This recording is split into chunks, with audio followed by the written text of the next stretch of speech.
السلام علیکم۔ جیسا کہ آپ اور میں سب جانتے ہیں کہ یہ رجب کا مہینہ شروع ہو چکا ہے۔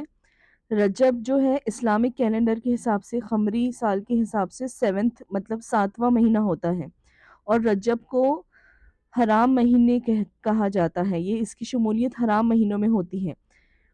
جب سے دنیا بنی ہے، بے شک آسمانوں اور زمین کی تخلیق کے روز سے ہی اللہ کے یہاں مہینوں کی تعداد 12 ہے، اور ان میں 4 مہینے حرمت والے ہیں۔ یہ آتا ہے سورۃ التوبہ میں آیت نمبر 36 میں، کہ جب سے دنیا بنی ہے تب سے اللہ سبحانہ و تعالیٰ کے نزدیک مہینوں کی تعداد 12 ہوا کرتی ہے، اور اس میں سے 4 مہینے حرمت والے ہیں، وہ رجب ہے، ذی الحج ہے، ذی ہے اور محرم ہے۔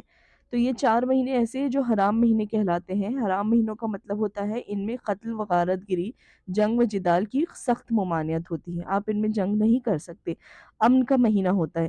لیکن ہم دیکھیں گے کہ آج کل ماہ رجب کو ہم لوگوں نے کیا بنا دیا ہے۔ کچھ حدیثیں آ رہی ہے فارورڈ ہو کے میرے پاس کہ یہ رجب جو ہے اللہ کا مہینہ ہے، شعبان نبی کریم صلی اللہ علیہ وسلم کا، اور رمضان امت کا مہینہ ہے۔ تو دیکھیے یہ فیبریکیٹڈ حدیث ہے، ایسے کچھ بھی نہیں ہے، یہ حدیث صحیح نہیں ہے۔ تمام مہینے اللہ کے ہیں، صرف 4 مہینے اللہ سبحانہ و تعالیٰ نے حرمت والے بنائے ہیں جن میں جنگ کرنے سے منع کیا گیا ہے۔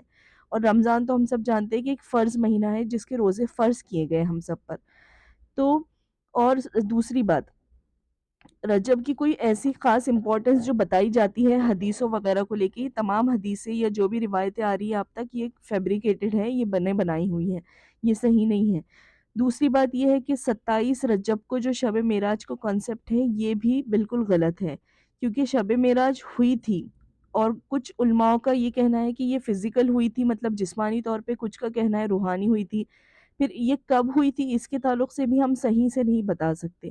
شب معراج ہوئی تھی، لیکن شب معراج کچھ روایت میں آتا ہے کہ ربیع الاول کے ماہ میں ہو گئی تھی، کچھ روایتوں میں آتا ہے کہ شب معراج ہجرت سے 12 سے 16 مہینے پہلے ہوئی تھی، کچھ روایتوں میں آتا ہے ہجرت کے بعد ہوئی تھی۔ تو اس کی ایگزیکٹ ڈیٹ اور ٹائم کسی کو بھی نہیں پتا، تو ہم کیسے کہہ سکتے ہیں کہ رجب کی 27ویں شب کو شب معراج ہوئی تھی؟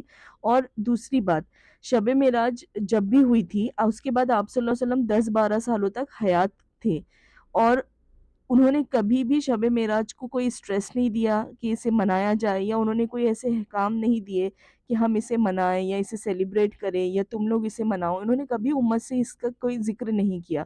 اور رہی بات آپ صلی اللہ علیہ وسلم کی گزر جانے کی بات، تو صحابہ اکرام 100 سال تک موجود تھے، تو صحابہ اکرام نے بھی کبھی اسے سیلیبریٹ نہیں کیا، کبھی اسے منایا نہیں، جس طرح سے آج امت میں اسے منایا جاتا ہے، اور عجیب عجیب سے خرافات کیے جاتے ہیں۔ اسے شب قدر کا درجہ دے دیا گیا ہے، اس میں روزے رکھے جاتے ہیں، نوافل کا خاص اہتمام ہوتا ہے، حلوہ بنایا جاتا ہے، کھیر بنائی جاتی ہے، منتیں مانگی جاتی ہے، قبروں پر جایا جاتا ہے، موم بتیاں جلائی جاتی ہے، درگاہوں پر جایا جاتا ہے۔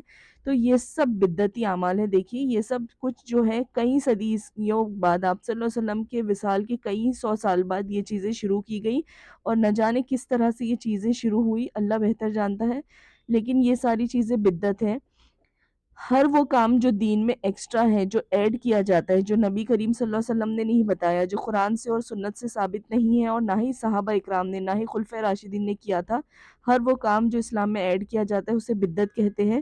اور حدیث میں آتا ہے وَكُلُّ بِدْعَةٍ ضَلَالَةٌ وَكُلُّ ضَلَالَةٍ فِي النَّارِ، ہر بدعت گمراہی ہے، اور گمراہی آگ کی طرف لے جاتی ہے۔ تو شب معراج سیلیبریٹ کرنا یہ کہیں لکھا ہوا نہیں ہے، قرآن سے ثابت نہیں ہے، حدیثوں سے ثابت نہیں ہے، نبی کریم صلی اللہ علیہ وسلم کی سنت سے ثابت نہیں ہے، خلفۂ راشدین کی سنت سے ثابت نہیں ہے، انہوں نے کبھی اسے سیلیبریٹ نہیں کیا تھا۔ لہٰذا میں آپ سب سے درخواست کروں گی کہ آپ لوگ بھی اسے سیلیبریٹ نہ کیا کریں۔ اس کی کوئی واضح دلیلیں ہمارے پاس موجود نہیں ہیں، کوئی حدیثیں نہیں ہیں جو آپ سے یہ کہیں کہ شب معراج کو آپ شب قدر کا درجہ دے دیں، یا اسے سیلیبریٹ کریں، یا اسے منائیں، یا اس وقت روزے رکھے۔ یہ ایک عام سی رات ہے، جیسی دوسری راتیں ہوتی ہیں، یہ بالکل ان کی طرح عام سی رات ہے، اور رجب بھی صرف حرام مہینہ ہے جس میں جنگ کو منع کیا گیا ہے۔ That's it. جزاک اللہ خیرن کثیرہ۔